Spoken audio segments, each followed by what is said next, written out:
ပွားတိုးတက်တဲ့ပုဂ္ဂိုလ်တွေဟာဓမ္မလမ်းကြောင်းမတိမ်ဆောင်စေပဲကိုယ့်ကိုယ်ထိန်းချောင်းသွားတဲ့ပုဂ္ဂိုလ်တွေသာဖြစ်တယ်ကိုယ့်ကိုယ်မထိန်းချောင်းနိုင်လို့ရှင်ဘဝခရီးကြီးဟာဖြောင့်မြူးမှာမဟုတ်ဘူးစဉ်းစားကြည့်ပေါ့ဟိုက်ဝေးလမ်းမကြီးပေါ်မှာကားမောင်းနေတာတောင်ကရွရစိုက်မမောင်းဘူးနော်တတိလွတ်သွားပြီဆိုလို့ရှင်တိမ်ဆောင်သွားလို့ထိန်းချောင်းမှုလွတ်သွားတာနဲ့တပြိုင်နက်အသက်ပါဆုံးရှုံးသွားကြတာဒီအများကြီးအဲ့တော့ရှင်တစ်ခုကိုမထိန်းချောင်းနိုင်လို့တိမ်ဆောင်သွားလို့ခံရရင်ဒီတဘဝပဲဖြစ်တယ်ဓမ္မလမ်းကြောင်းကိုမထိန်းချောင်းနိုင်လို့တိမ်ဆောင်သွားမယ်ဆိုလို့ရှိရင်တန်တရားတစ်ခုလုံးမှာဒုက္ခရောက်သွားနိုင်တယ်ဘဝမှာအချိန်ချင်းတွေ့ရမယ်ဆင်းရဲဒုက္ခတွေအဲ့ဒီအခြေအနေတွေကိုမြတ်စွာဘုရားဟောပြောဆုံးမထားတာဖြစ်တယ်အဲ့တော့ဒေသနာတော်လေးတစ်ပုဒ်ကိုနားကြည့်လိုက်ဒီမှာဟောထားတဲ့ဒေသနာတော်ထဲမှာဓိသောဓိတံယန္တံကရိယာဓိသောဆိုတာလူဆိုးတယောက်လူဆိုးဆိုတာအကောင်းမလုပ်ဘူးအမြဲတမ်းဆိုးဖို့တွေးနေတာဖြစ်တယ်စာပေမှာတော့တခိုးလို့ဘာသာပြန်တယ်နော်တခိုးလို့ဘာသာပြန်တာအဲ့တော့လူဆိုးလို့ဘာသာပြန်တာပို့ကောင်းတယ်တခိုးကခိုးယုံခိုးတာမျိုးဖြစ်တတ်သေးတယ်တခါလေဓိသောဓိတံယန္တံကရိယာခိုးတတ်တဲ့အကျင့်ဆိုးတဲ့လူဆိုးတယောက်ဟာအလားတူလူဆိုးတယောက်ကိုတွေ့ပြီဆိုရင်ဒုက္ခပေးတဲ့အလုပ်ကိုလုပ်မှာပဲလေလူဆိုးဟာလူဆိုးတယောက်ပေါ်မှာညှတာတယ်ဆိုတာမရှိဘူးကိုယ်ကလက်ဥအောင်ပဲလောက်ကြတပ်ဖြတ်ကြမှာဖြစ်တယ်အဲ့တော့လူဆိုးတယောက်ကလူဆိုးတယောက်နဲ့ကြုံတွေ့တဲ့အခါမှာလှုပ်လိုက်လို့အခြေအနေဆိုးသွားတာတဲ့ပို့ပြီးအခြေအနေဆိုးနိုင်တာကကိုယ့်ရင်ထဲနှလုံးထဲမှာဖြစ်တဲ့ကိုယ်စိတ်ကိုမထိန်းနိုင်တဲ့ထိန်းကြောင်းမှုလွတ်သွားတဲ့စိတ်ကပိုဆိုးအောင်လုပ်နိုင်တယ်လို့သူတို့ပြောတာလူဆိုးတယောက်ကလူဆိုးတယောက်ကိုဒုက္ခပေးတာတဲ့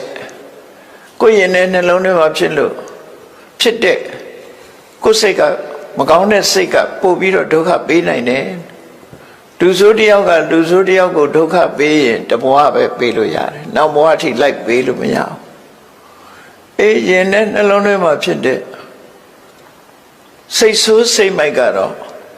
ဒီဘဝရင်ဒုက္ခပေးမှာမဟုတ်ဘူးဘဝဆက်တိုင်းလိုက်ပြီးတော့ဒုက္ခပေးမှာလို့မြတ်စွာဘုရားဒီလိုဟောလို့ရင်ဖြစ်တယ်နော်ဓိသောဓိတံယန္တံကရိယာသူလှုပ်ရှားလို့မှာပဲလေလူဆိုးတယောက်ကလူဆိုးတယောက်ကိုလှုပ်ချင်တာလှုပ်ဆိုးတဲ့အလုပ်တွေဒုက္ခပေးတဲ့အလုပ်တွေသူလှုပ်ချင်လှုပ်မယ်နောက်ဥပမာတစ်ခုပေးတာတော့ဝေရီဝါပနဝေရိနာရန်သူတယောက်ကရန်သူနှစ်ယောက်ဆုံနေဆိုရင်အဲ့ဒီရန်သူဟာအပြန်အလှန်ရန်သူဖြစ်သည့်အတွက်ကြောင့်ရန်သူတယောက်ကရန်သူတယောက်ကိုဆုံတွေ့တဲ့အခါမှာဒုက္ခပေးတာလို့ဒုက္ခပေးတာတဲ့ပို့ပြီးတော့စိတ်ဆိုးစိတ်မိုက်ကပို့ပြီးတော့ဒုက္ခပေးနိုင်တယ်လို့သူတို့ပြောတာနော်အဲ့တော့လူဆိုးတယောက်ကလူဆိုးတယောက်ကိုဒုက္ခပေးတာရဲ့ရန်သူတယောက်ကရန်သူတယောက်ကိုဒုက္ခပေးတာရဲ့အဲ့ဒီဒုက္ခပေးမှုနှစ်ခုတည်းပို့ပြီးတော့ဆိုးအောင်ဒုက္ခပေးနိုင်တာတော့မိမိတို့အသီးသီးရင်ထဲမှာဖြစ်နေကြတယ်အကုသိုလ်စိတ်ဆိုးစိတ်မိုက်တွေသာလင်းဖြစ်တယ်ဒါတတိထားဖို့ပြောတာနော်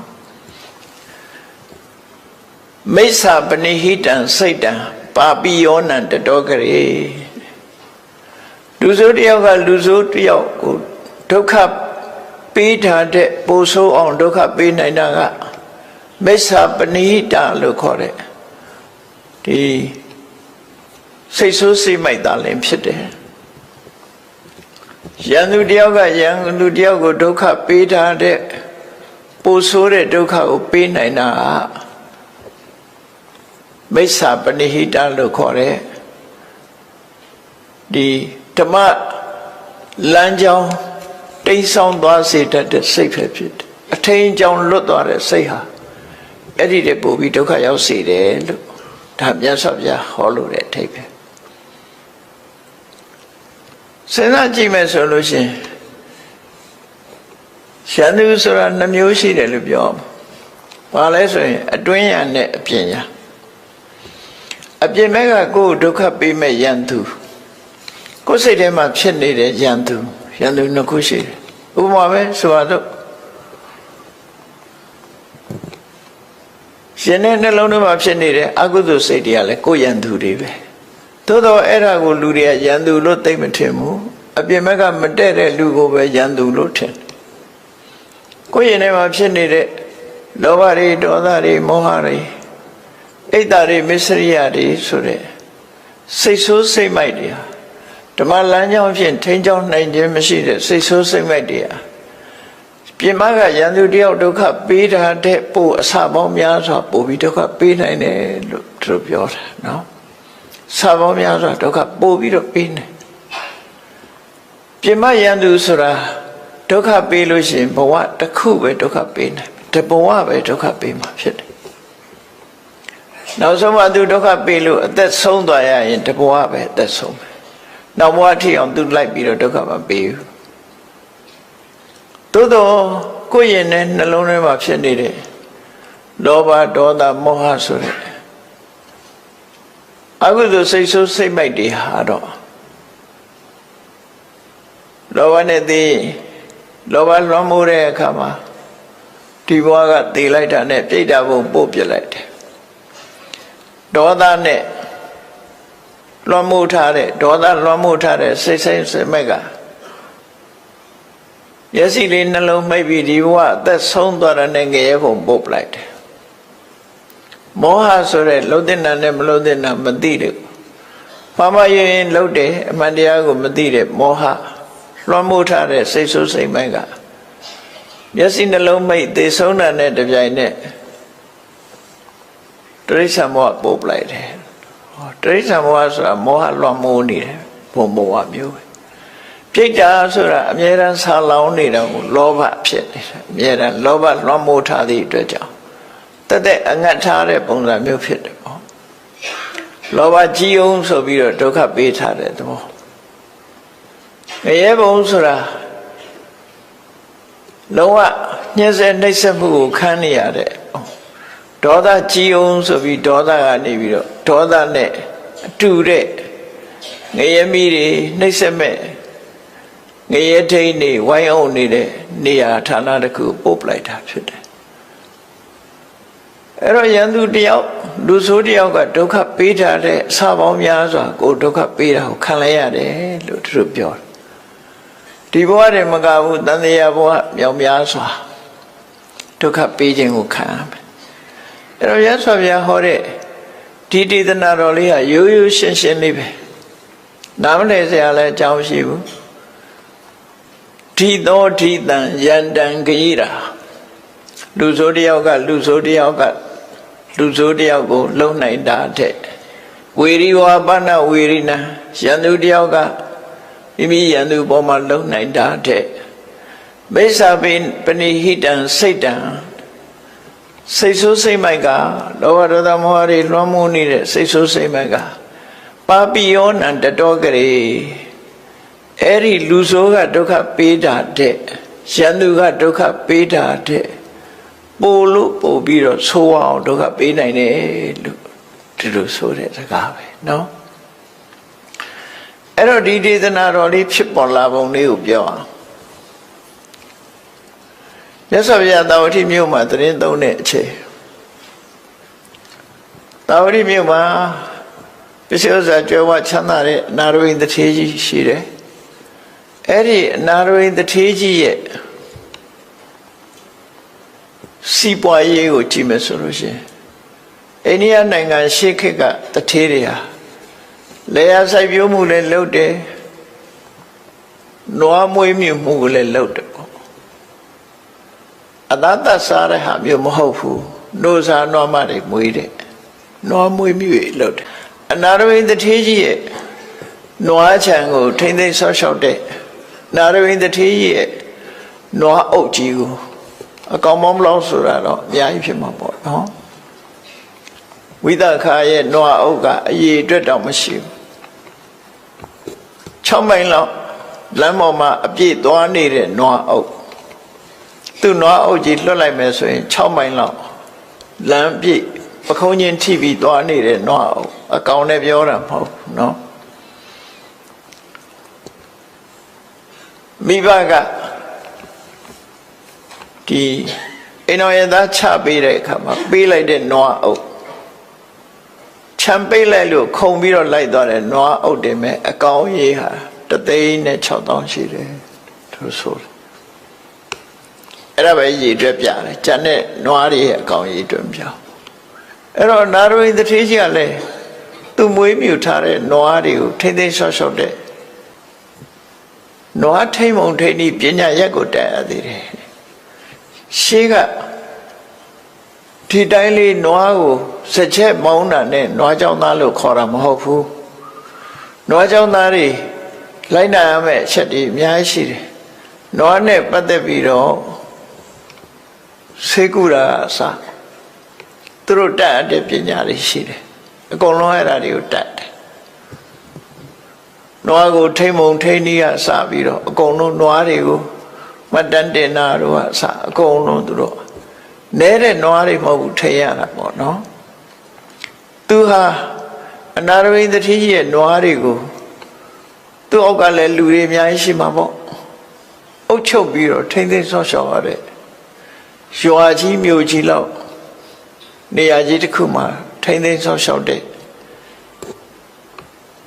ချမ်းသာကြွယ်ဝတဲ့လူတယောက်တဲ့သူ့နာမည်ကနန္ဒာ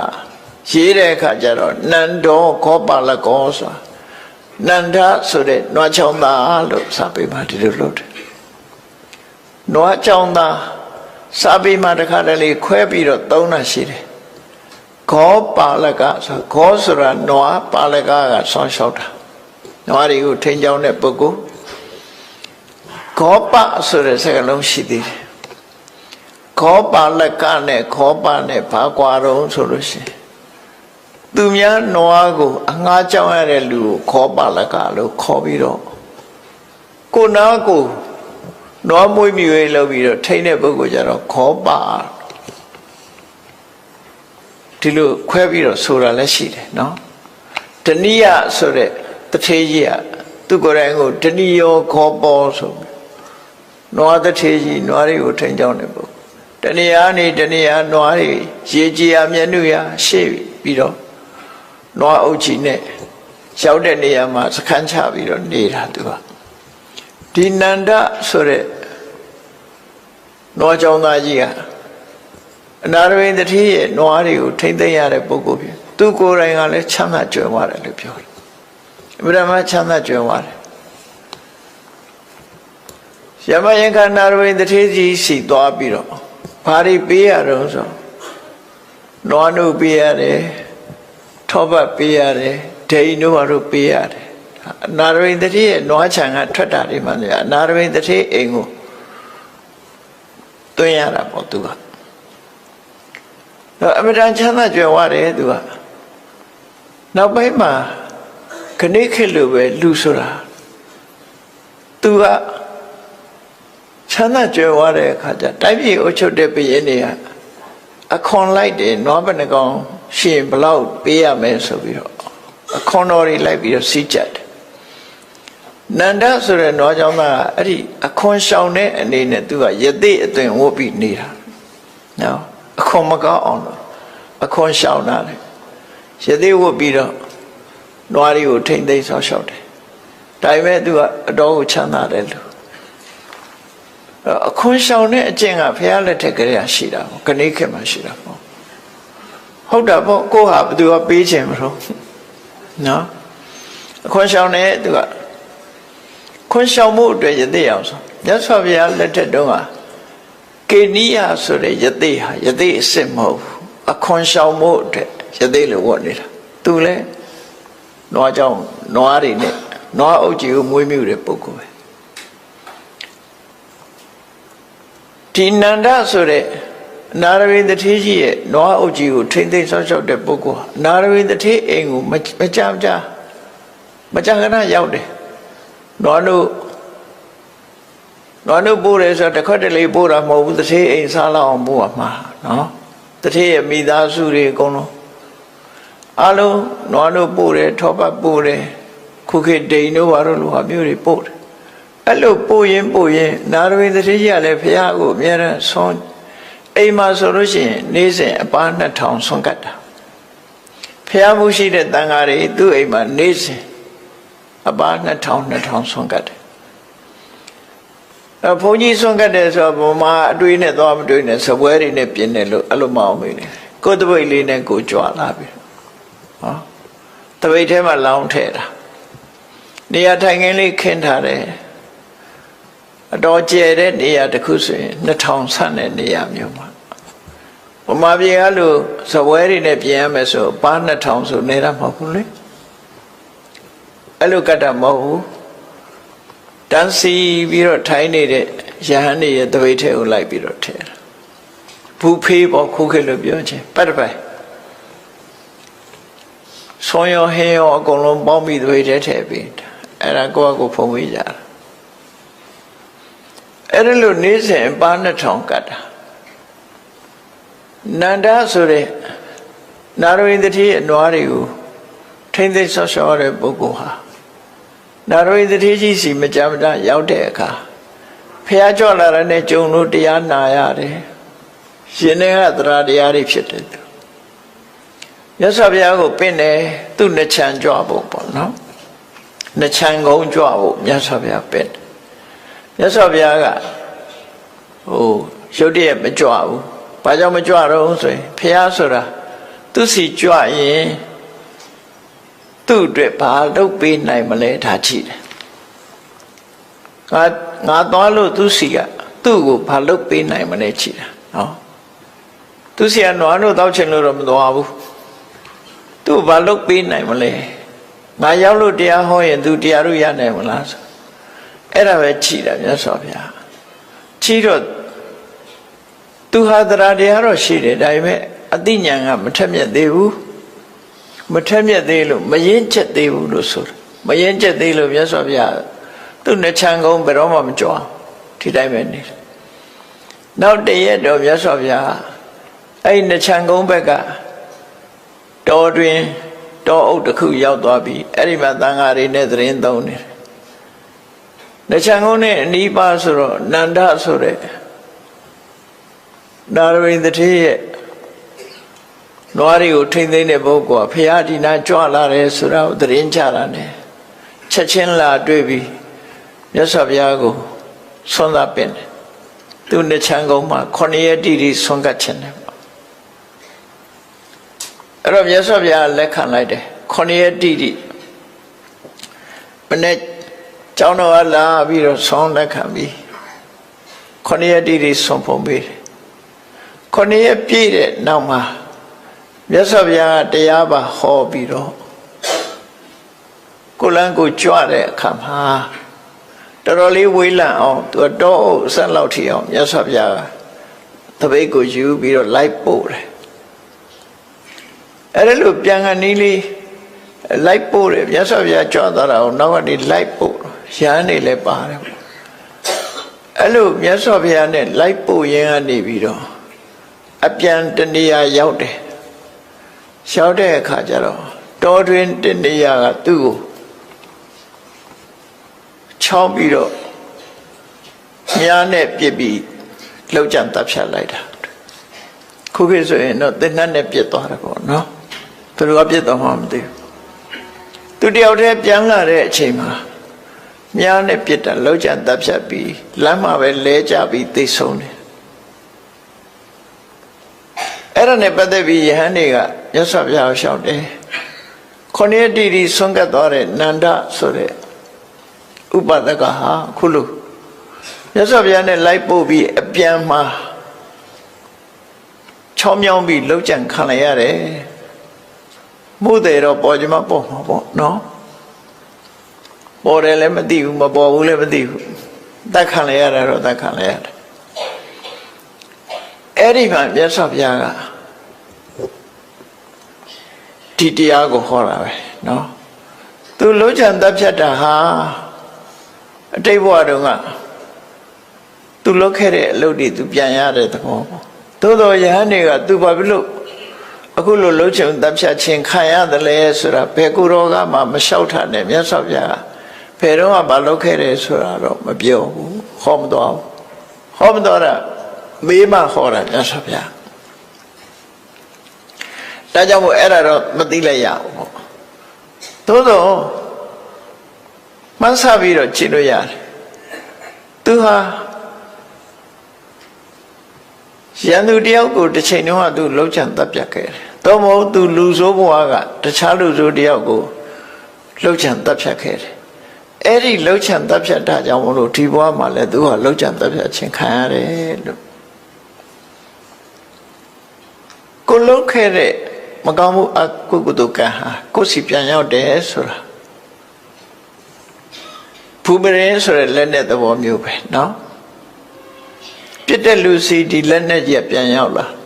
အဲ့ဒါလိုပဲမကောင်းမှုအကုသိုလ်အကျိုးတရားဆိုတာလှုပ်တဲ့လူစီပြန်ရောက်လာတယ်လို့သူဆိုလိုတယ်ပေါ့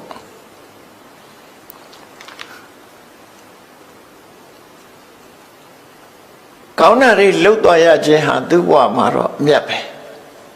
သို့တော့အကြောင်းမဲ့တော့သူကလှုပ်ချန်တပ်ဖြတ်တာခံရတာမဟုတ်ဘူးသူလှုပ်ခဲ့တဲ့အကုသိုလ်ကံကြွေးကိုပဲသူဆက်ရတာဖြစ်တယ်ရှင်မမောဂလမထေရကြီးတောင်မှအကျွေးဆက်ရတယ်လေတစ်ချိန်တုန်းကမိဘနှစ်ပါးကိုသူလှုပ်ချန်တပ်ဖြတ်ခဲ့တယ်အဲ့လိုလှုပ်ချန်တပ်ဖြတ်ခံခဲ့သည့်အတွက်ကြောင့်ဘုရားကယာနာကကာလတိလာဆိုတဲ့ကြောက်တောင်တပါးတဲ့နေတဲ့အချိန်ခိုးသား900ဝိုင်းပြီးတော့ရှင်မမောဂလန်ကိုဝိုင်းပြီးတော့ရှိုက်ပုတ်ထုနဲ့အယိုးတွေထီအောင်ကြေမွအောင်လုပ်ပြီးတော့ခြုံမော်ပစ်ထားလိုက်တာဟောခြုံမော်ပစ်ထားရတာဘယ်သူတွေလောက်ကြံတပ်ဖြတ်သွားတယ်ဆိုတာတော့နောက်ပိုင်းမှာပေါ်တယ်သူတို့ခိုးသား900လူဆို900ပူပေါင်းပြီးတော့လှုပ်သွားတာလက်ထောက်ချတာဘယ်သူချတာတော့ဘယ်သူကခိုင်းတာတော့ဆိုတာတွေလည်းပေါ်တယ်ပေါ့နောက်ပိုင်းတော့အဲ့တော့ခုစကားအနေနဲ့ဒီဘဝအနေနဲ့ပြောလို့ရှိရင်တော့ရှင်မမောဂလန်လှုပ်ကြံခံရတော့လည်းပဲဒီလိုပဲလှုပ်ကြံတပ်ပြခံလိုက်ရတယ်လို့တရင်အနေနဲ့ပါမှာပဲအလုံးသိကြမယ်သို့တော့သူဘာလှုပ်ခဲ့လို့ဒီလိုခံရတယ်ဆိုတာကိုတော့မြတ်စွာဘုရားကပဲဟောပြတာနော်တိတ်တုံးကသူလှုပ်ခဲ့တယ်အဲ့ဒီလှုပ်ခဲ့တာကိုသူအကျွေးဆက်ရတာပဲဖြစ်တယ်လောကမှာကိုလှုပ်ခဲ့တာကိုအကျွေးဆက်ကြရမှာဖြစ်တယ်ဒါကြောင့်ဓမ္မလမ်းကြောင်းကတိတ်ဆောက်မသွားအောင်ကိုထိန်းချောင်းမှုလိုတယ်လို့ဆိုတာအဲ့ဒါပြောတာကိုတခုအမှားလုပ်ခဲ့လို့ရှင်အဲ့ဒီအမှားလုပ်ခဲ့လို့တစ်ဖက်သားမှာဒုက္ခရောက်သွားပြီဆိုလို့ရှင်အဲ့ဒီဒုက္ခကိုစီပြန်ရောက်လာမှသိချတယ်ပေါ့အဲ့ဒါကိုမြတ်စွာဘုရားဟောတာထိသောထိတံယန္တံဂိရာဝေရိဝါပနဝေရိနံလူဆိုတယောက်ကလူဆိုတယောက်ကိုဒုက္ခပေးနိုင်တာတဲ့ရန်သူတယောက်ကရန်သူတယောက်ကိုဒုက္ခပေးတာတဲ့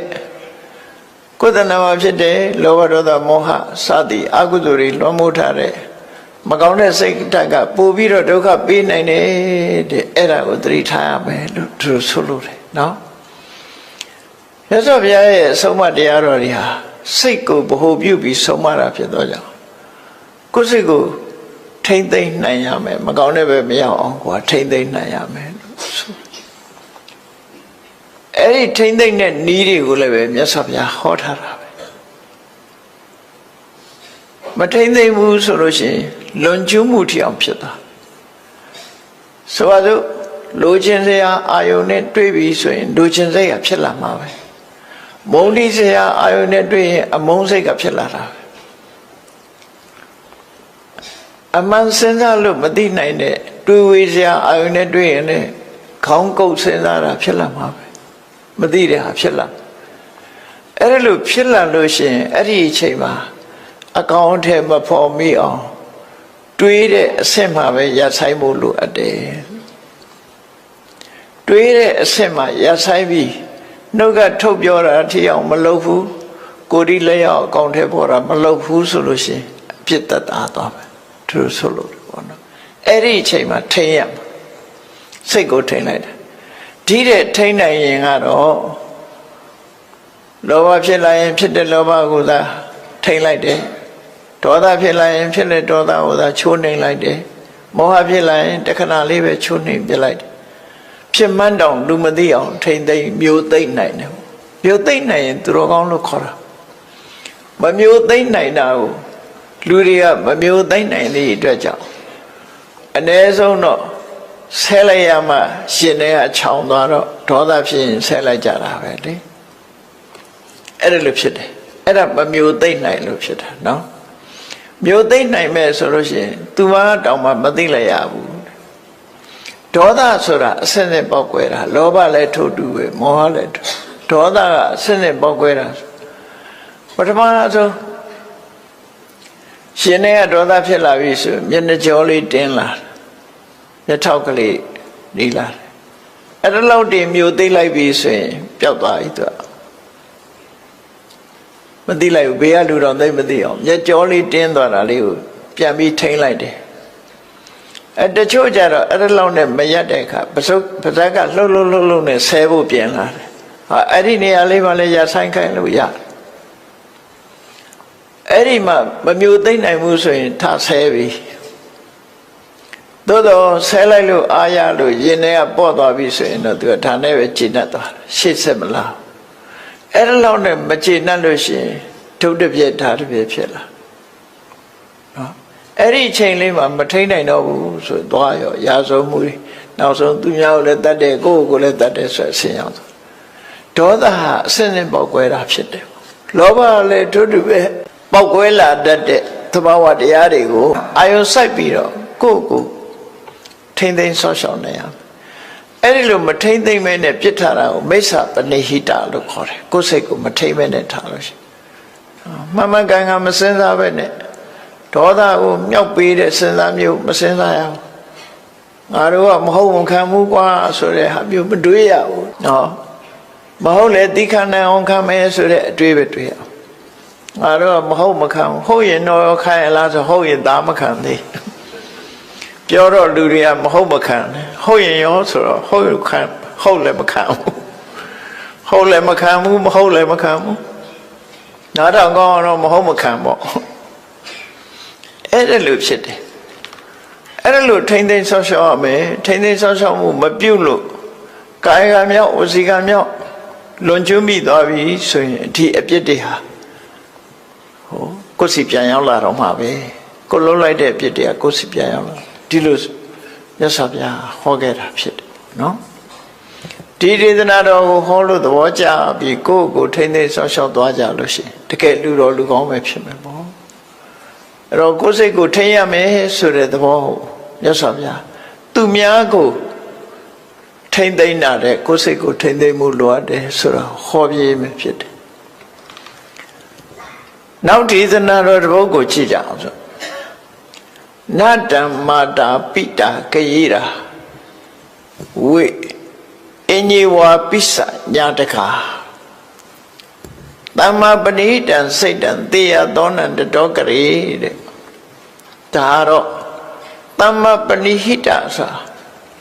ကိုယ်စိတ်လေးကိုကောင်းအောင်ထားနိုင်ပြီဆိုလို့ရှိရင်တဲ့အဲ့ဒီကောင်းကောင်းပြုပြင်ထားတဲ့စိတ်လေးဘလို့ကောင်းကောင်းပြုပြင်ထားတာတော့ဆိုဘဝဒေါသထွက်ရင်လည်းဒေါသကိုထိန်းလိုက်တယ်အေးဒေါသထွက်နေတော့ဘာကျိုးရှိမှာတော့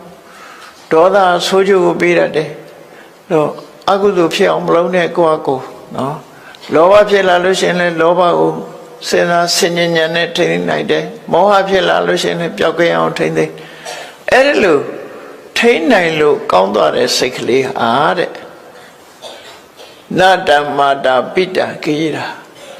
အမေဖေကလုတ်ပေးနိုင်တာတဲ့နော်အမေဖေလုတ်မပေးနိုင်တာတွေထောင်ပေးနိုင်တယ်လို့ဒီစိတ်ကပေးနိုင်အမေဖေကမပေးနိုင်တဲ့စိစိမ်ချမ်းသာတောင်ဒီကိုယ့်ကိုထိမ့်သိမ့်လိုက်တဲ့စိတ်ကောင်းလေးကပေးနိုင်တယ်ဖန်တီးပေးနိုင်တယ်အညေဝါပိစညာတကဆွေတွေမျိုးတွေကကိုယ့် အကောင်းဆုံးဖြစ်အောင်ကိုယ်မလုပ်မပေးနိုင်ပေမဲ့ဟောဒီစိတ်လေးကလုပ်ပေးနိုင်တယ်လို့တမ္မာပဏိတံစိတ်တံတေယသောနံတတော်ကလေးအမေဖေကပေးတာတဲ့ပိုကောင်းတယ်ပိုကောင်းတဲ့အဆင့်ကိုပေးနိုင်တယ်ဆွေတွေမျိုးတွေကကုညီနိုင်တာတဲ့ပေးတဲ့အရာတဲ့ကိုပို့ပြီးတော့ကောင်းပေးနိုင်တယ်လို့သူဆိုလို့တယ်ပေါ့အဲ့ဒါနဲ့ပတ်သက်ပြီးတော့ဘာအကြောင်းကိုခေါ်တာလဲဘာကြောင့်ဒီစကားကိုခေါ်တာလဲဒီကထာလေးရဲ့ဓမ္မရတ္တကိုနားလည်ထားဖို့နော်ရသော်ပြပြောတဲ့စကားဟောကြားတဲ့ဆုံးမတာလေးကိုနားလည်ထားဖို့တမ္မာပဏိဟိတဆိုတဲ့စိတ်ရဲ့တန်ဖိုးကိုမြတ်စွာဘုရားဟောတာနော်အမေဖေလုံးမပေးတာတောင်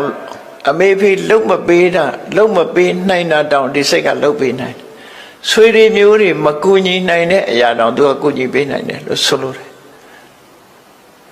အဲ့တော့ဒီတရားကိုမြတ်စွာဘုရားဟောတာအကြောင်းတစ်ခုကြောင့်ဟောတာပဲဖြစ်တယ်ဘာလဲလို့ဆိုလို့ရှိရင်ဒီဇလန်းထဲမှာလည်းအဆိုးလည်းပါတယ်အကောင်းလည်းပါတယ်ဒီဇလန်းလေးဖြစ်ပေါ်လာပုံလေးကဘာတော့ဆိုရင်တောဝတိမျိုးနဲ့အလှမ်းกว่าတဲ့နေရာမှာတောရိယဆိုတဲ့မြို့လေးတစ်မြို့ရှိတယ်အဲ့ဒီမြို့မှာတောရိယဆိုတာတထေသားတယောက်ရှိတယ်တငယ်ချင်းအပေါင်းအသင်းတွေနဲ့ရေချိုးမလို့ရှင်းတော့ကတော့ရေချိုးတယ်ဆိုတာမြစ်သွားချိုးကြတာများတယ်ဒီကနေ့ခေတ်လို့ကိုယ့်ရင်ကိုယ်မှာရေချိုးကနေနဲ့ချိုးတာမဟုတ်ဘူးမြစ်ထဲမှာရှည်ကူးကြတယ်ရေကစားကြတယ်မြစ်ကိုသွားချိုးတာဝိသခါတို့လည်းမြစ်ချိုးတာပဲအကုန်လုံးမြစ်ချိုးကြတာတထေတွေဖရာယဟန္တာတွေလည်းအကုန်မြစ်မှာသွားချိုးကြတာပဲရှည်ချိုးပြီးဆိုရင်နော်တခါတော့ကဖရာယဟန္တာတွေမကဘူးရာဇဂိုပြည်ကဗိမိသာရမင်းကြီးတောင်မြစ်သွားရေချိုးတာရှင်မင်းနေတောင်မြစ်သွားချိုးတာနော်မြစ်သွားချိုးတာတခါတော့ကယဟန်တွေကမြစ်မှာရေချိုးနေကြအတော်နဲ့မပြီးဘူးရေစိန်ချိုးနေကြတယ်ပူတဲ့ချိန်ဖြစ်လေဗိမိသာရမင်းကြီးကလည်းပဲကိုရံတော်တွေနဲ့လာပြီးရေချိုးလို့ယဟန်တွေမပြီးသေးလို့စောင့်နေဟောချိုးတဲ့အချိန်ကလည်းပဲနေ့လည်းပဲအနေညနေပိုင်းအထိချိုးတာကိုတော်တွေကအတော်နဲ့ဘယင်းလာလာမှန်းသိရတဲ့နဲ့အတော်နဲ့မပြီးတော့ဆိုင်းနေရကိုတော်တွေပြီးတော့အချိန်ကတော်တော်လေးနောက်ကျသွားတယ်ဗိမိသာရမင်းကြီးကကိုတော်တွေပြီးမှရေချိုးတဲ့ခါကျတော့ဘယင်းမဲဖြစ်ဖြစ်မြို့တကားပိတ်ချင်ရောက်ရင်ချောင်းဆိုပိတ်သွားမြို့တကားရဲ့ဖွင့်ခွင့်မရှိဘူးအဲ့တကမှုမှာအာနာအပြည့်ပေးတာဖြစ်တယ်ဘယ်သူမှဖွင့်မပေးဘူးအဲ့ဒါနဲ့ဗိမိသာရမင်းကြီးကပြင်ပမှာစခန်းချရတယ်အဲ့ဒီညရေချိုးနောက်ကြပြီနန်းတော့ပြန်ဝင်လို့မရမနဲ့စောကြီးဖះစီသွားတော့ဖះကဘယ်လိုလဲစောကြီးရောက်လာပါလားဆိုသူမနေ့ကလည်းရေချိုးထွက်လာတာရဟန်းတန်ဃာတွေရေချိုးနေတာတွေ့တော့သူကစောင့်ရင်းနဲ့မိုးချုပ်သွားတော့မြို့ပြန်လို့မရဘူးဒါကြောင့်ဆိုရဆိုမြတ်စွာဘုရားကိုရော်လေးခေါ်ပြီးဆုံးမတယ်နော်ဆုံးမပြီးတော့သိက္ခာပုဒ်တစ်ခုပြညတ်လိုက်တယ်ဒီပူတဲ့အိုက်တဲ့အချိန်မှာနော်တစ်ပတ်နှစ်ပတ်အတွင်းကိုရေမချိုးရဘူးဆိုပြီးယဟန်တွေကိုရေမချိုးရဘူးဆိုပြီးတော့သိက္ခာပုဒ်ပြညတ်တာနော်အဲ့ဒါလို့နှစ်ပတ်မှတစ်ခါလောက်ရေချိုးရမယ်ဟာမျိုးမြတ်စွာဘုရားပြညတ်လိုက်တာအဲ့ဒါနဲ့ယဟန်တွေကနေ့စဉ်ရေချိုးလို့မရတော့သို့တော့မြမပြည်ကကိုတော်တွေဘာကြောင့်ချိုးတော့ဆိုဗမာပြည်အတွက်ကအထူးမစ္စည်းမဒေသမှာသာပြညတ်ပြီးတော့မစ္စည်းမဒေသရဲ့အပြစ်မဲ့ကဒေသတွေမှာကြတော့ရှေးကြိုက်တော့ချိုးဝင်ပေးထားတယ်ဒါဝိနည်းသိက္ခာပေါ်မှာပါတာနော်ဝိနည်းသိက္ခာပေါ်မှာပါတာမစ္စည်းမဒေသမှာဆိုရင်မချိုးရဘူးတဲ့အဲ့သိက္ခာပေါ်ရှိတယ်အဲ့တော့ဒီမှာရေသွားချိုးတဲ့အခါတောရိယတထေသားရေသွားချိုးတော့မြို့ပြင်ထွက်မြစ်စိတ်လားအဲ့ဒီမှာ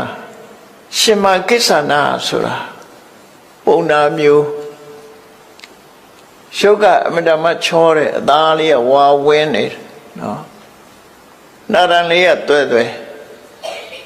ယောက်ျားချောတာပေါ့နေမှာပါနော်ယောက်ျားချောမို့မိန်းမချောတာဖြစ်ခေါင်းဖြစ်လိမ့်မယ်အလွန်ချောတဲ့အခါကျတော့အဲ့သောရိယတထေသာရှင်မကိစ္ဆနာကိုကြည့်ပြီဒီကိုတော့အသားရည်လေးကလှလိုက်တာနော်ငါမိမဒီအသားရည်မျိုးရရင်ကောင်းလိုက်မှာသို့မဟုတ်ဒီကိုတော့ရင်လည်းငါမိမဖြစ်ခေါင်းပါစိတ်ထဲကဖြစ်သွားတယ်နော်စိတ်ထဲတော့ပြစ်မှားမိလိုက်တာအဲ့ဒီလိုလဲပြစ်မှားမိလိုက်ရောဟိုကယဟန္တာပုဂ္ဂိုလ်ကြီးနေစိတ်ဆိုးစိတ်မိုက်ကအခုချက်ချင်းယဟန္တာပုဂ္ဂိုလ်ဆိုတော့အဲ့ဒီလိုလဲတွေးလိုက်တာဆုံးနဲ့ဆုံးသွားရောသူကပုံပြောင်းသွားတဲ့ခါတယ်အမျိုးသားနဲ့ချက်ချင်းအမျိုးသမီးဖြစ်သွားတယ်ယုံကြည်နိုင်စရာမရှိဘူးပေါ့ခုခေတ်လူတွေအနေနဲ့ယုံကြည်မှယုံမှာပေါ့ချက်ချင်းလိန်ပြောင်းသွားတယ်လို့ခေါ်တယ်ချက်ချင်းအမျိုးသမီးဖြစ်သွားတယ်သူကြည့်လိုက်တဲ့အခါကျသူ့ကိုသူကြည့်ပြီးတော့ရှက်တာရှက်တော့တငယ်ချင်းတွေကလည်းသူ့ကိုမမှတ်မိကြတော့ချက်ချင်းအမျိုးသမီးရုပ်ဖြစ်သွားတဲ့အခါသူကစကားပြောရင်ကနေပြီးတော့လက်သွားတော့တာနော်ဟိုလူတွေကလည်းတထေးသာခုနဒီနေ့ရှိပါဘယ်ပြောက်သွားပါလဲနော်ကလေးမတယောက်ရောက်လာတယ်တထေးသာပြောက်သွားပြီသူတို့မျက်စိအောင်အဲ့တထေးသားကကလေးမလေးဖြစ်သွားအဲ့တော့ချက်ချင်းသူကလည်းခြေရဖြောက်ပြီးတော့လမ်းကြောင်းတစ်ခုကနေပြီးတော့ရှက်လို့ထွက်ပြေးသွားတဲ့အခါသူလမ်းသွားတဲ့နေရာမှာလှဲကုံတဲ့တစုကလှဲမောင်းပြီးသွားတာတွေ့တယ်ဒါနဲ့လှဲကုံတဲ့ရဲ့နောက်ကနေလိုက်သွားအဲ့ဒီလဲတွေကဘယ်သွားတာတော့ဆိုတက္ကသိုလ်ပြည်ကိုသွားကြမှာအယောင်းဝယ်နဲ့သွားတာသူအဲ့ဒီနောက်ကနေလိုက်သွားညောင်းလာတဲ့အခါကျတော့သူ့လက်စွပ်ကလေးကိုပေးပြီးတော့လှဲခပေးပြီးတော့အဲ့လှဲရင်တစ်ခုပေါ်မှာသူတက်စီပြီးလိုက်သွားကြလိုက်တော့ဆက်စုတဲ့ကောင်တွေမေးတာပေါ့ကလေးမပဲသွားမလို့လဲဘသူလဲနဲ့မေးတဲ့အခါကျရှင်တို့ကိုလဲကိုမောင်းသူ့ကိုမမေးနဲ့ပေါ့ဆိုပြီးသူလိုက်သွားလဲသမားတွေကစဉ်းစားတယ်တဲ့စားရဲပါတာပဲပြောတာနော်စားရဲပါတာလဲစာရေးရလဲအကောင်းဆိုတော့ဒီကလေးမလေးကချောလေးဒီငါတို့တက္ကသိုလ်ပြည်ကတထေးသားကလည်းလူပြိုကြီးပဲရှိသေးတယ်ဟာငါတို့တထေးသားနဲ့တော်တယ်ပေါ့ဒီကလေးမလေးငါတို့တထေးသားနဲ့တော်တယ်ဆိုပြီးတော့တင်းခေါ်သွားပြီတထေးသားစီပို့လိုက်ကြတာသူတို့ကလှမ်းပြီးတော့သတင်းပို့တယ်တယ်လီဖုန်းနဲ့ဆက်တာတော့မဟုတ်တော့ဘူးသတင်းပို့တယ်ဒီကလေးမလေးတယောက်ချောလေးလမ်းမတွေ့လို့သူတို့ခေါ်လာတယ်ပေါ့လေတထေးသားနဲ့လိုက်ဖက်တယ်ဆိုပြီးတထေးသားရှိပို့ပြီးတထေးသားနဲ့ဟိုဘက်ကျမှအိမ်အောင်ကြတက္ကသိုလ်ပြည်မှာအိမ်အောင်ကြသူနေတဲ့မြို့မှာလည်းပဲသူကအိမ်အောင်ရှိတယ်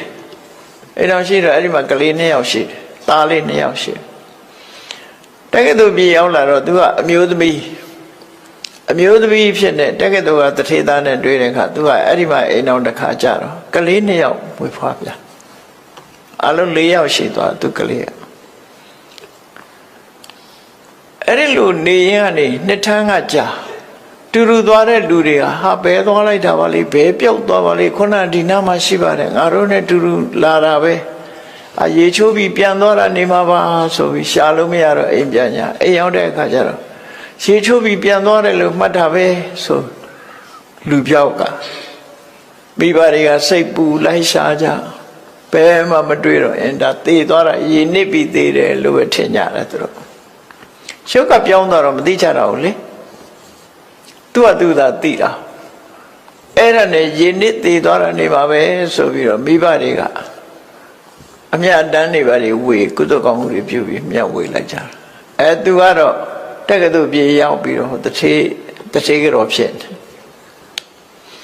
အဲ့ဒါလို့သာသမီ2ယောက်ရောက်တဲ့အချိန်လေးမှာအဲ့ဒီသောရိယကကုံတယ်တွေသူတငယ်ချင်းကုံတယ်တွေကဒီကိုရောက်လာကြဗျတက္ကသိုလ်ကိုရောက်လာသူ သူကလေသာပြေတိုင်းကနေရက်ကြည့်လိုက်တဲ့အခါသူတငယ်ချင်းသူမှတ်မိတော့သူအိမ်ကအမျိုးသမီးအစေပါးတွေကိုလွတ်ပြီးတဲ့အခါကျခေါ်ခိုင်းပြီးတော့ဝကြိုးငယ်ပြုတ်တရင်တနည်းကြီးသူကကျွေးတော့မွေးဟိုလူတွေကမှမှတ်မိဘူးသူကပဲမှတ်မိတယ်ဘယ်မှတ်မိမှာတော့သူကဟိုတုန်းကတထေသားအခုကအမျိုးသမီးဖြစ်တာမမှတ်မိအေးအဝတ်တွေပြုတ်ပြီးတဲ့အခါကျစကားထိုင်ပြောကြစကားထိုင်ပြောတော့ဟိုလူတွေကအံ့ဩပြီးမေးတာပေါ့ခင်ဗျားကျွန်တော်တို့ကိုသိသလားလို့ဆိုသိပါတယ်တရင်တနည်းကြီးဘယ်မှာသိတာတုံးနဲ့စကားဆက်မိလို့ပြောရင်ကနေသူကမေးတယ်အဲ့တော်ရရမှာတထေးကြီးဥပဒုပဲဝါနေကောင်းလာမေးတယ်နောက်တထေးသားသူတို့မှသားတယောက်ရှိတယ်အဲ့သူရောဘယ်လိုတော့ဆိုမေးလိုက်တဲ့အခါကျမမေးပါနဲ့သူအကြောင်းတော့မမေးနဲ့ငါတို့နဲ့တူတူရေချိုးသွားတာနေပျောက်သွားလိုက်တာဘယ်ရောက်သွားမှန်းကိုမသိတော့ဘူးပေါ့နော်မမှတ်မိကြတော့ငါတို့နဲ့ရေချိုးတူတူသွားရင်ကနေပျောက်သွားတာရေထဲနစ်သွားတယ်ထမတယ်သူ့မိဘတွေကတော့အမြတ်တမ်းပေးဝေတာတွေလှုပ်ပြီးသွားပြီပေါ့ဆိုတော့အဲ့ဒီပျောက်သွားတယ်ဆိုတဲ့တထေသားဟာငါပဲတဲ့နော်မတော်ရအောင်မပြောနဲ့လေဟိုကတထေသားခမရအမျိုးသားမဟုတ်တာအမျိုးသမီးဆိုမဟုတ်ဘူးဆိုပြီးတော့ရှင်းပြတယ်ရှင်ကစီအဲ့တော့တွေးလိုက်ကြလားမင်းတို့ရဟန်းတော်တစ်ပါးရုပ်ချောလာတာတွေးလိုက်လားတွေးတယ်အဲ့မှာငါစိတ်ကအလိုဖြစ်လိုက်တဲ့အချိန်ငါဟာရုပ်ချင်းပုံပြောင်းသွားတော့မင်းတို့ငါ့ကိုမမှတ်မိတာဖြစ်လေအဲ့ဒီအချိန်မှာငါရှက်လို့တဲ့သူထွက်လာခဲ့တာလို့ဟောအဲ့ဒါဆိုလို့ရှိရင်ရှင်မကစီကဒီမြို့မှာရှိနေတာပဲအဲ့ဒါဆိုလို့ရှိရင်သူ့ကိုကြောဝန်ချလိုက်လို့ရှိရင်ဖြစ်ပါတယ်အဲ့ဒါသူ့ကိုတောင်းပန်ပြီးပြီလားဆိုမတောင်းပန်ရသေးဘူးတဲ့ဟာဒါဖြင့်တောင်းပန်မယ်စီစဉ်မယ်ဆိုပြီးတော့ရှင်မကစီထံအဲ့ဒီဧည့်သည်တထေသားတငယ်ချင်းကသွားပြီးတော့ဆွမ်းသာပင်အိမ်ရောက်ဆုံးမကပ်ပြီးတဲ့အခါကျတော့ရှင်မကစီကိုအဲ့ဒီတော်ရလာတဲ့တထေသားကနေပြီးတထေရဲ့တငယ်ချင်းကနေပြီးတော့ရှောက်တယ်ရှင်ဗျာတဲ့ဟောဒီတထေကြောဟာရှင်ဗျာကိုတွေးလို့တော်ရနာမှာရှင်ဗျာကြွလာတော့အရှင်ဗျာအပေါ်မှာခုလိုစိတ်နဲ့ပြမမိခဲ့ပူပါတယ်တဲ့အဲ့ဒီပြမမိလို့သူဟာအခုလိုဘဝရောက်လာတာရှင်ဗျာသူ့ကိုသိခံခွင့်လွှတ်တော်မူပါလို့တောင်းပန်ဝင်ချလိုက်တဲ့အခါရှင်မကြီးကတိခမရဲလို့ပြောလိုက်တာနဲ့တပြိုင်နက်နှခမ်းမွေးနေပါလေပြန်ဖြစ်သွားအဲ့ဒါလိုပဲဖြစ်မှာပေါ့နော်နှခမ်းမွေးတွေမိုးစိမ်မွေးတွေနဲ့ပြန်ဖြစ်သွားဇလန်ကအဲ့လိုအဲ့ဒီကြတော့ဒီဟာရုပ်ရှင်ရရင်တိတ်ကောင်းမှာပေါ့နော်သူကတရုပ်ဆောင်တာလဲပြည်ပြင်းလုံးအားချီတယ်အဲ့ဒီမှာယောက်ျားလည်းပြန်ဖြစ်သွားရောဒီတက္ကသိုလ်ကသူ့ရဲ့အမျိုးသားတထေသားနေအောင်စလုံးတငယ်ချင်းလို့ဖြစ်သွားတော့ဒီမှာပဲဆက်နေပါပေါ့မထူပါဘူးသူနဲ့အကြောင်းပြုပြီးရထားတဲ့ကလေးလေး2ယောက်ရှိသူကအဲ့ဒါဘယ်လိုပြောတော့ဆိုလူဘွားကြီးတော့မင်းငါလည်းစဉ်းစားကြည့်တဲ့ငါဟာလူဘွားရလာတာအမျိုးသားဖြစ်လိုက်အမျိုးသမီးဖြစ်လိုက်နဲ့ပြီးတော့အမျိုးသားပြန်ဖြစ်လိုက်နဲ့ဆိုငါဘွားဟာရှက်စရာတွေအရှက်တွေကုန်ပြီပေါ့လေငါဟာလူဘွားမှာဆက်မနေဘူးရဟန်းဟောတော့မှာဖြစ်တယ်ဒီသားလေး2ယောက်မင်းတောင်းအောင်မယ်မိမဲ့ထင်းထင်းဆောင်းရှောက်တော့ဆိုသူသားလေးတွေဖက်ပြီးခေါင်းကိုနမ်းပြီးတဲ့အခါမှာအနန္တထားခဲ့ပြီရှင်မဂ္ဂစီထံမှာသင်္ကန်းဝတ်လိုက်တာရံပြုတ်သွားတယ်ပေါ့အဲ့ဒီချိန်မှာနော်အဲ့တော့ဘဝဟာတော်ကိုစမ်းကြဲတဲ့ဘဝမျိုးခြုံတွေးရတာဖြစ်တယ်အဲ့ဒီလိုရောဖြစ်နိုင်သလားလို့ဆိုဖြစ်နိုင်တယ်ပေါ့နော်တမန်အနေထားတယောက်တော့မှ မြတ်စွာဘုရားဟောတာတဲ့ရှေးခေတ်မှာလိန်ပြောင်းတယ်ဆိုတာရှိတယ်အဲ့နေရင်ကနေပြီးတော့ယဟန်တော်တစ်ပါးဟာလိန်ပြောင်းသွားတယ်မနေ့မိုးလင်းတဲ့အခါကျတော့အမျိုးသားဘဝကနေအမျိုးသမီးဖြစ်သွားတယ်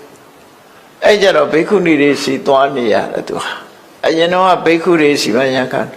အဲ့ပြဿနာပေါ်လာတဲ့အခါမြတ်စွာဘုရားဆုံးမပေးတယ်ဆုံးဖြတ်ပေးတယ်ပေါ့အေးထပ်ပြီးတော့ယဟန်ခံကြမလို့ဘူးယဟန်ဘဝတုန်းကယဟန်ခံထားတဲ့အတိုင်းပဲဘိက္ခုနီတွေစီပဲပြောင်းပြီးတော့နေတော့လို့အဲ့လိုခွင့်ပေးဘူးတယ်ဘိက္ခုကလည်းဘိက္ခုနီဖြစ်သွားတာပဲနော်လိန်ပြောင်းသွားတာမျိုးတွေဖြစ်တတ်တယ်တဲ့ဒီသတိသားကတော့အမျိုးသားဘဝနဲ့အမျိုးသမီးဖြစ်တောင်းပန်လိုက်တဲ့အခါကျတော့အမျိုးသမီးဘဝနဲ့အမျိုးသားပြန်ဖြစ်ဒီလိုပြန်ဖြစ်တာလောကကြီးဟာလူရဲ့စိတ်ကြောင့်ပြောင်းလဲမှုတွေဆိုတာဖြစ်နိုင်တယ်ဆိုတဲ့အကြောင်းအမျိုးသားတန်တရားမှာတော့အမျိုးသားကြီးပဲဖြစ်ဖူးတယ်အမျိုးသမီးမဖြစ်ဖူးဘူးဆိုတော့လူမရှိဘူးတဲ့အမျိုးသမီးကြီးပဲဖြစ်ပြီးအမျိုးသားမဖြစ်ဘူးဆိုတာလည်းမရှိဘူးအဲ့တော့အမျိုးသားလည်းဖြစ်ဖူးကြတယ်အမျိုးသမီးလည်းဖြစ်ဖူးတယ်ဒီလိုရှိတယ်ဒါဖြင့်ဘာကြောင့်ဒီအမျိုးသားဖြစ်ပါလေနဲ့ဘာကြောင့်အမျိုးသမီးဘဝရောက်တယ်လဲဆိုလို့ရှိရင်အိမ်တော်ကြီးဖောက်ပြန်တဲ့လူတွေဟာအမျိုးသမီးဘဝရောက်သွားတတ်တယ်တို့ဆိုလို့တယ်နော်အဲ့လောက်ဆိုသဘောပေါက်ပြီအိမ်တော်ကြီးဖောက်ပြန်တဲ့လူတွေဟာအမျိုးသမီးဖြစ်သွားနိုင်တယ်ရှင်အနန္ဒမထေရဟာရွှေပရိသတ်ဘဝမှာအိမ်တော်ကြီးဖောက်ပြန်မှုတွေသူတော်ဘာရဲ့အိမ်တော်နေနဲ့လွန်ကျူးမှုတွေလုပ်သည့်အတွက်ကြောင့်ပရဒ္ဓရကံလို့ခေါ်တယ်ပေါ့သူတော်ဘာတာမယာနဲ့ပြစ်မှားတဲ့ပုဂ္ဂိုလ်ဟာရှင်အနန္ဒကိုယ်တိုင်ကတန်တရားထဲမှာဒီပြစ်မှုကိုကျူးလွန်ခဲ့ဘူးတယ်ကျူးလွန်ခဲ့သည့်အတွက်ကြောင့်ငရဲကြတယ်ငရဲကြပြီးငရဲလွတ်လာတဲ့အခါမှာအမျိုးသမီးဘဝ14ဘဝဖြစ်ခဲ့တယ်နော်ရှင်အနန္ဒအမျိုးသမီးဘဝ14ကခုနှစ်ဘဝကြတော့အမျိုးသားဖြစ်တဲ့အခါမှာသင်္ကွက်ချင်းခံရတယ်သူဆိုလို့အဲ့လိုဒုက္ခပေးတာခံအမျိုးသမီးတွေကရောအမျိုးသားဖြစ်ခွင့်မရှိဘူးလားဆိုဖြစ်ခွင့်ရှိတယ်အမျိုးသမီးတွေကအမျိုးသားဖြစ်ချင်တယ်ဆိုလို့ရှိရင်တဲ့အမျိုးသမီးဘဝစိတ်ကုန်တာဖြစ်ရမယ်အမျိုးသားဖြစ်ခြင်းနဲ့ဆန္ဒရှိရမယ်ရှိပြီးတော့ကုသိုလ်ကောင်းမှုလုပ်ပြီးတော့ဆုတောင်းမယ်ဆိုရင်အမျိုးသားဖြစ်တယ်ဒီလိုဆိုလို့တနည်းအားဖြင့်လဲကိုယ်မှာအိမ်တော်ရှိတယ်ဆိုလို့ရှိရင်အိမ်တော်ဘက်အမျိုးသားအပေါ်မှာရိုးရိုးသေးသေးဆက်ဆံပြီးတော့ကုသိုလ်ကောင်းမှုလုပ်လို့ရှိရင်လည်းပဲအမျိုးသားဘဝရတယ်လို့စာရမဒီလိုရေးထားနော်မျိုးသားဘဝရတယ်လောကနိတိကျမ်းမှာလည်းပဲဒီတိုင်းဆိုထားတာလေးတွေရှိတယ်ပေါ့ရှေးခေတ်ကတော့လောကနိတိသင်ကြတယ်ပေါ့ခဏခေတ်မှာတော့မသင်အဲ့ဒါလို့မိမိရဲ့စိတ်ပေါ်မှာမူတည်ပြီးတော့ဖြစ်တာဖြစ်တယ်ပေါ့ကိုဖြစ်ချင်တာကိုဖြစ်လို့ရတာဟာကိုယ့်ရဲ့စိတ်ကောင်းနှလုံးကောင်းပေါ်မှာမူတည်ရင်အကောင်းဖြစ်နိုင်တယ်မကောင်းတဲ့စိတ်ကမကောင်းတဲ့ဘက်ကိုပို့နိုင်တယ်တဲ့ကောင်းတဲ့စိတ်နဲ့လုံးမယ်ဆိုရင်ကောင်းတာကိုပေးနိုင်အမေဖေတွေကချစ်လာပါတယ်ဆိုတဲ့သားသမီးကိုဝေကျေဒနာပေးနိုင်တယ်လုံလောက်ဝေကျေဒနာပေးနိုင်တယ်ချမ်းသာအောင်ထားနိုင်တယ်သို့တော့စကြဝဠာမင်းဘဝကိုသားသမီးကိုပေးလို့မရဘူးနတ်ပြည်ရောက်အောင်လည်းမလုပ်နိုင်ဘူးနိဗ္ဗာန်ရောက်အောင်လည်းလုပ်မပေးနိုင်ဘူးပညာတတ်ကြီးဖြစ်အောင်လည်းလုပ်မပေးနိုင်ဝိသခာရဲ့မိဘတွေဟာကြီးကြီးတက်နေအောင်ချမ်းသာတော်လည်းပဲပစ္စည်းဥစ္စာသာပေးနိုင်တာတခြားမပေးနိုင်ဘူးလို့ဆိုလို့အဲ့တော့မိဘတွေကလုပ်ပေးနိုင်တာအတိုင်းအတာတစ်ခုပဲဒါဖြင့်မိဘတွေတဲ့ပို့ပြီးတော့ကောင်းအောင်လုပ်ပေးနိုင်တာတော့ကိုယ့်ရင်ထဲနှလုံးထဲမှာဖြစ်တယ်စိတ်ကောင်းနှလုံးကောင်းပဲဖြစ်တယ်စိတ်ကောင်းနှလုံးကောင်းဆိုတာဘာတော့မေတ္တာနဲ့လွှမ်းခြုံထားတယ်နော်မေတ္တာနဲ့လွှမ်းခြုံထားတဲ့ကရုဏာနဲ့လွှမ်းခြုံထားတဲ့စိတ်မုဒိတာနဲ့လွှမ်းခြုံထားတဲ့စိတ် ဥပိ္ပခာနဲ့လွှမ်းခြုံထားတယ်ပြမစိုးတရားတွေနဲ့လွှမ်းခြုံပြီးတတ္တာတို့အလောဘတို့အရောဓတို့အမောဟတို့ဆိုတဲ့မွန်မြတ်တဲ့စိတ်နှလုံးတွေကစိတ်နှလုံးတွေနဲ့လွှမ်းခြုံထားတဲ့သမ္မာပဏိဟိတဆိုတဲ့ဓမ္မဖြင့်ထိန်းချောင်းထားတဲ့တိမ်ဆောင်မှုမရှိတဲ့စိတ်ကလေးကတော့အလုံးကိုလုပ်ပေးနိုင်တယ်လို့သူတို့ဆိုလို့တယ်ပေါ့နော်အကောင်းဟုသမျှနောက်ဆုံးမှနိဗ္ဗာန်ရောက်အောင်လည်းလုပ်ပေးနိုင်တယ်မျိုးသမီးကမျိုးသားဖြစ်ခြင်းနဲ့ဆိုရင်ဒီစိတ်ကလုပ်ပေးနိုင်ဒီလိုဆိုလို့တယ်ပေါ့နော်ဘဝမှာအကောင်းဆုံးဆိုတာကိုရယူပေးနိုင်တာကိုယ့်ရင်ထဲမှာရှိတဲ့စိတ်ပဲဖြစ်တယ်။ဘာကြောင့်စိတ်ကိုပြောတာလဲလို့ဆိုရင်ဒီစိတ်ကအခြေခံပြီးတော့သွားတာမို့စိတ်ကိုပြောတာ။လောကလူတွေဟာအကောင်းလုပ်တာလဲစိတ်ကရှေ့ဆောင်တယ်။မကောင်းတာလုပ်ရင်လည်းစိတ်ကရှေ့ဆောင်တာဖြစ်တယ်။အဲ့တော့ကောင်းတာတွေရှေ့ဆောင်သွားတဲ့စိတ်ဒီကောင်းတာကိုဖော်ဆောင်ပေးနိုင်တော့မကောင်းတဲ့အရာတွေနဲ့ပူးပေါင်းပြီးရှေ့ဆောင်သွားတဲ့စိတ်ဒီမကောင်းတာတွေကိုဖော်ဆောင်သွားမှာဒါမှမဟုတ်မကောင်းကျိုးတွေကိုပေးနိုင်တယ်တဲ့အဲ့တော့ကောင်းကျိုးမကောင်းကျိုးပေးမှုဒီစိတ်နဲ့ပတ်သက်တယ်မိစ္ဆာပဏိဟိတစိတ်ဆိုတာမကောင်းတဲ့ဘက်မှာမကောင်းတဲ့အရာတွေလွှမ်းမိုးထားတဲ့စိတ်ကိုမိစ္ဆာပဏိဟိတစိတ်လို့ခေါ်တယ်ကောင်းတဲ့အရာတွေလွှမ်းမိုးထားတဲ့စိတ်ကသမ္မာပဏိဟိတစိတ်လို့ခေါ်တယ်မိစ္ဆာပဏိဟိတစိတ်သည်ရန်သူတယောက်လူဆိုးတယောက်ဒုက္ခပေးတာတဲ့ပို့ပြီးဒုက္ခပေးနိုင်တယ်သမ္မာပဏိဟိတလို့ဆိုရဲစိတ်ကောင်းနှလုံးကောင်းသည်မိဘဆွေမျိုးတွေလှုပ်ပေးနိုင်တာတဲ့ပို့ပြီးကောင်းအောင်လှုပ်ပေးနိုင်ပါတယ်လို့နောက်ဆုံးပြောရမယ်ဆိုရင်ယန္တာဖြစ်အောင်လဲဒီစိတ်ပဲဘိစိကဗုဒ္ဓဖြစ်အောင်လဲဒီစိတ်ပဲဖျားဖြစ်အောင်လဲဒီစိတ်ပဲတန်တရားဥက္ကလွတ်ဖို့ရဆိုလဲဒီသမ္မာပဏိဟိတစိတ်ကိုယ်စိတ်ကိုကောင်းအောင်ထားနိုင်တဲ့အတိုင်းအတာတစ်ခုအရာအကျိုးကျေးဇူးတွေဟာရရှိကြမှာဖြစ်တယ်။ဒါဟာဓမ္မပဒဒေသနာမှာမြတ်စွာဘုရားဟောထားတဲ့ဒေသနာတော်နှစ်ပုဒ်ရဲ့ဓမ္မရတပဲဖြစ်တယ်ပေါ့။အဲ့ဒီဓမ္မရတကိုနာယူမှတ်သားပြီးမိမိတို့ဘဝမှာကိုယ်ရင်နဲ့နှလုံးထဲမှာရှိနေကြတဲ့ဒီစိတ်လေးကိုဓမ္မလမ်းကြောင်းတိမ်ဆောင်မသွားအောင်ထိန်ကြောင်ပြုပြင်ကြရမှာဖြစ်တယ်ဆိုတာကိုယ်စီသိရှိနားလည်ပြီးမြတ်ဗုဒ္ဓရဲ့အဆုံးအမတိုင်းကျင့်သုံးနေထိုင်နိုင်ကြပါစေကုန်သတည်း